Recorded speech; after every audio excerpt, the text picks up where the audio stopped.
a plume of black smoke rising over Erbil International Airport before dawn, explosions rattling windows across a city that had spent years believing itself insulated from the wars raging just beyond its borders. Within hours, a group calling itself Guardians of Blood claimed responsibility, declaring the strikes an act of vengeance for a dead man and a message of loyalty to a wounded regime hundreds of miles away in Tehran. This is the story of how Iraq, a country that spent years trying to walk a careful line between Washington and Tehran, became one of the most dangerous open fronts in the entire regional war, and why the missiles and drones falling on Erbil and Baghdad reveal a far more fractured picture than either side wants the world to see. It started the same weekend Iran's own supreme leader was killed. Joint American and Israeli strikes hit Ali Khamenei directly, and Iranian state media confirmed his death within a day.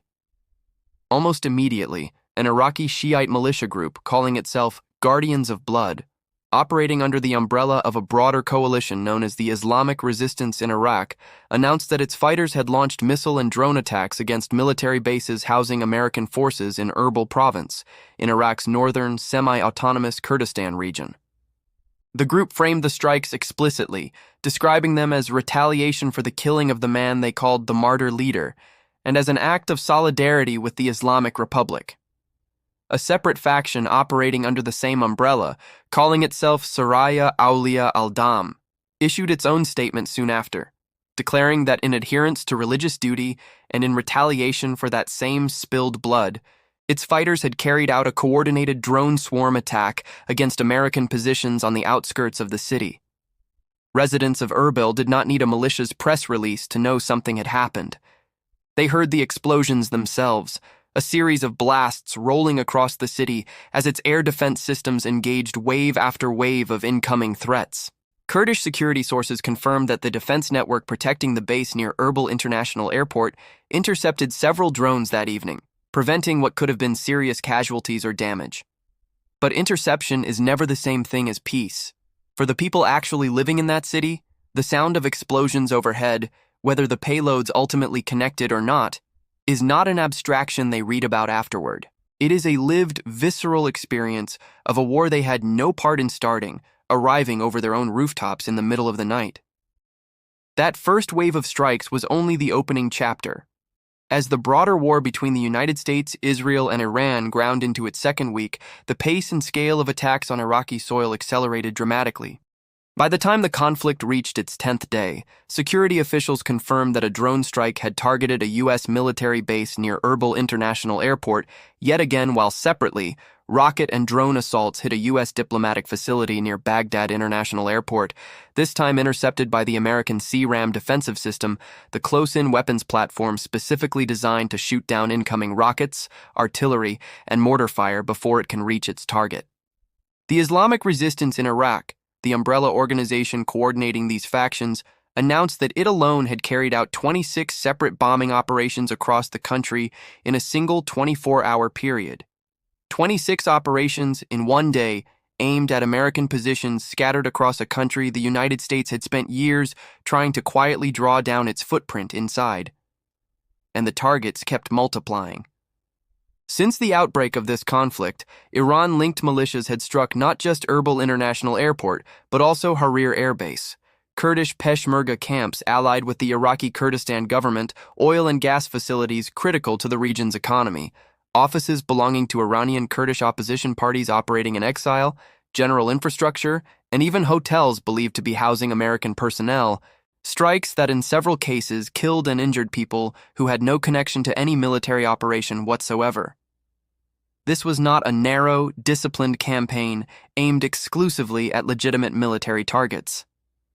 This was a widening blast radius, sweeping up energy infrastructure, political exiles, and civilian buildings alike under the single justification of solidarity with Tehran. Let's look at exactly how intense this bombardment became, because the raw numbers are difficult to comprehend. Within just 3 days of the war's opening strikes, Iraqi Kurdistan's capital had already endured repeated waves of drone and rocket barrages launched by Iran-backed militias operating out of federal Iraqi territory to the south of the autonomous Kurdish region. By one detailed count, the city of Erbil alone had been targeted with more than 70 missiles and drones in that short window, the overwhelming majority aimed squarely at the American troop presence based on the grounds of Erbil International Airport, and swiftly intercepted one after another by the air defense systems protecting it. Regional security analysts described the pattern in stark terms, warning that while many of these individual strikes carried minimal strategic impact and functioned largely as symbolic gestures of loyalty to Tehran, the growing willingness of Iran-backed groups to deploy actual ballistic missiles rather than smaller drones against a city the size of Erbil carried the potential to become genuinely catastrophic if even a single one connected with a populated area. By the middle of that same week, the scale had grown even larger. Iran's own Islamic Revolutionary Guard Corps announced it had fired 230 drones in a single coordinated barrage aimed at multiple facilities hosting American troops across the wider Middle East, including the base in Erbil, and simultaneously the Ali al-Salem Air Base and Camp Arifjan in Kuwait, the exact installations this channel has already documented absorbing Iranian strikes in the broader Gulf offensive. Iraqi forces, working independently of the American units they were protecting, shot down a drone attempting to strike Camp Victoria, a facility near Baghdad International Airport, intercepting it before it could reach its intended target. Video footage that surfaced showed the wreckage of a downed drone in Baghdad's al-Buaitha district. Security personnel gathered around the scattered debris in the early morning light. This is the human weight sitting underneath every one of these intercepted drone headlines. An interception counted as a success, by every military metric, still means a missile or a drone actually flew, actually crossed sovereign Iraqi airspace, actually forced air defense crews and ordinary residents alike into the same adrenaline-soaked uncertainty of not knowing, in the seconds before impact or interception, whether tonight would be the night something got through. Multiply that moment across 70 strikes on Erbil alone in 3 days, across 26 operations claimed in a single 24-hour stretch, across 230 drones launched in one coordinated Iranian barrage, and you begin to understand what ordinary life inside Iraq's supposedly peripheral cities actually looked like during this war. Not peripheral at all. A live front, absorbing nightly bombardment, indistinguishable in its intensity from anything happening along the Iranian coastline itself. But here is where the story reveals something far more complicated than a simple unified Iranian proxy campaign, because Iraq's own internal political fractures sit directly underneath every one of these attacks, and those fractures reveal a militia landscape far less unified than the Islamic Resistance in Iraq's own press releases suggest. Analysts closely tracking these factions describe a split running straight through the heart of Iran's own proxy network inside the country. Groups like Kataib Hezbollah and Harakat al-Nujaba, hardened factions with deep, long-standing ideological and operational ties to Tehran, pursued drone strikes aggressively and repeatedly throughout the conflict. But other, more politically embedded factions, groups that hold actual seats in Iraq's parliament and stakes in its formal government, showed far greater restraint, expressing only rhetorical solidarity with Iran, while deliberately avoiding actions that could jeopardize the political gains they had spent years building inside Iraq's own domestic system. Researchers studying these dynamics noted that militia behavior throughout this war prioritized each faction's own survival and its own embedded interests within the Iraqi state, with Tehran's own ability to command unified action, further complicated by the very leadership vacuum created by Khamenei's death and by his son's continued, unexplained absence from public view. Think about what that split actually means on the ground. This was never simply Iran pulling a single lever labeled Iraq and watching a unified proxy army respond in lockstep. This was a genuinely fractured landscape, where some armed factions saw an opportunity to prove their loyalty to a wounded patron through escalating violence, while others, embedded directly inside Iraq's parliament and government ministries, calculated that open warfare against American forces risked burning down political capital that had taken them years to accumulate. Iraq's own popular mobilization forces, the sprawling umbrella organization bringing together most of the country's Iran-backed militias under a semi-official state banner, reported an attack on a base near the Syrian border, even as other factions inside that same umbrella organization stayed conspicuously quiet, choosing survival and political entrenchment over solidarity with Tehran's call to arms. This is where the fear becomes real, where you have to sit with the most dangerous question hanging over this entire Iraqi front. What happens if the more restrained factions inside Iraq's fractured militia landscape eventually get pulled into the fighting as well? Right now, the worst of this violence has come from committed hardliner factions like Kataib Hezbollah, Harakat al-Nujaba, and the smaller, more explicitly vengeance-driven groups like Guardians of Blood and Saraya Awliya al-Dam.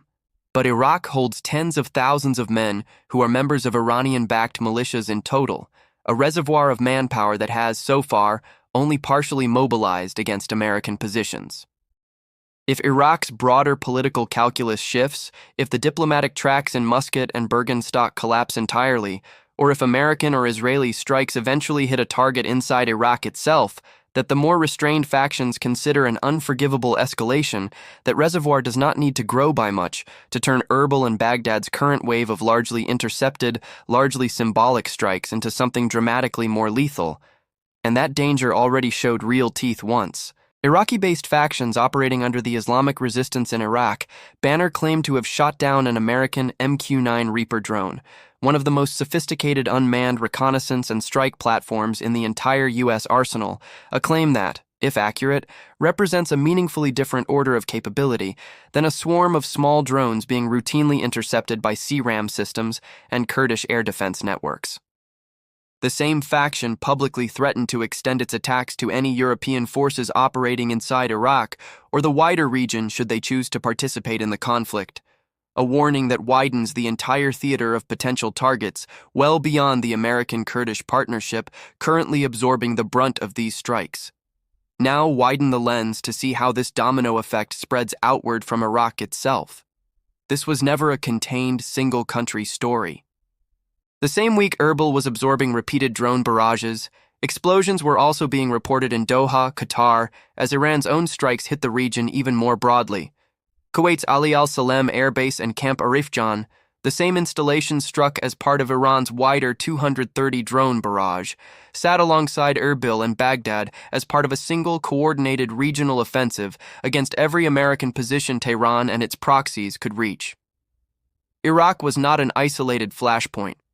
It was one connected front inside a war stretching from the Persian Gulf through Kurdistan and into the Gulf states. This channel has already tracked absorbing Iranian retaliation. Layer onto that the deeper history sitting underneath this entire campaign, because Iraq's role as a staging ground for exactly this kind of proxy warfare did not begin with Khamenei's death.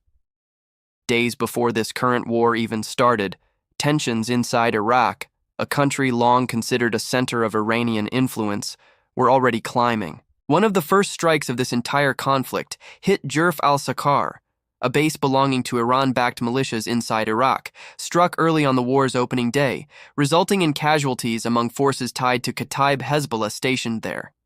That opening strike set the tone for everything that followed, an early signal that Iraq's Iranian-aligned militia network would not be spared the consequences of a war being fought, on paper, between Washington, Tel Aviv, and Tehran. Here is the wall of reality underneath all of this noise, and it does not favor the narrative of overwhelming Iranian proxy strength that groups like Guardians of Blood want the world, and Tehran, to believe. Look at the actual outcomes recorded across this entire bombardment campaign. Erbil's air defense systems intercepted wave after wave of the 70-plus missiles and drones aimed at the city in just 3 days. Iraqi forces themselves, working independently, shot down a drone targeting Camp Victoria before it ever reached Baghdad International Airport. The American CRAM system intercepted rocket and drone assaults aimed at a diplomatic facility near the same airport. Regional analysts, even while warning about the catastrophic potential of a ballistic missile eventually connecting, openly characterized the majority of these strikes as carrying minimal strategic impact, largely symbolic gestures of loyalty rather than a genuine military campaign capable of forcing American withdrawal. And Washington's own posture inside Iraq reveals just how limited this proxy pressure has actually proven. Rather than a hasty, panicked retreat, an existing agreement continues to allow a sustained American presence in Erbil through much of this year, even as withdrawals proceed on a separate previously negotiated timeline from Baghdad and from Ain al-Assad. The western Iraqi base long considered one of the most exposed American positions in the entire country. In other words, the single most sustained bombardment campaign this channel has covered inside Iraq has not meaningfully accelerated America's own planned drawdown timeline. Iran's proxies have managed to fill the skies over Erbil and Baghdad with drones and missiles night after night, and American forces protected by layered air defense and a fractured, only partially mobilized Iraqi militia landscape remain standing exactly where they were before the bombardment began. Consider, too, what this reveals about the actual limits of Iran's regional reach at the exact moment its own homeland leadership sits in chaos.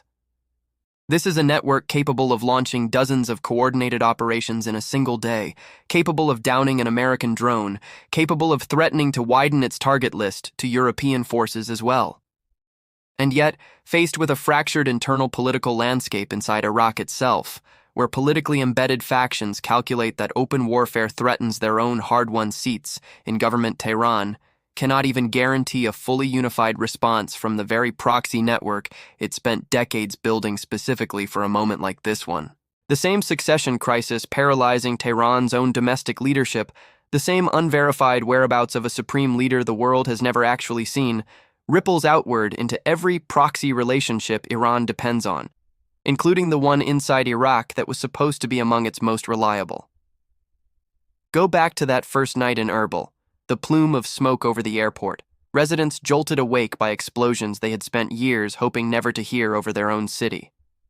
That single night became the opening note in a campaign that would eventually see the city struck more than 70 times in 3 days alone, 26 operations claimed in a single 24-hour stretch elsewhere across the country, and 230 drones launched in one coordinated regional barrage targeting bases from Kurdistan to Kuwait. But for every one of those numbers, there is a second number sitting quietly beside it. The interception rate, the drones shot down before impact, the diplomatic facility protected by a CRAM system doing exactly what it was built to do, the planned American presence in Erbil continuing largely undisturbed by any of it. Iraq's militias wanted to prove, loudly and repeatedly, that Tehran's reach still extended deep into a country it has spent decades cultivating as its own backyard. What they actually proved, night after intercepted night, is a network capable of enormous noise, real danger at its sharpest edges, but still fundamentally unable to translate that noise into the kind of decisive pressure capable of forcing the country it claims to be fighting to actually leave. Thank you for watching. Please like this video and leave a comment so this analysis reaches more people who need to understand what just happened. We will continue tracking this crisis as it develops.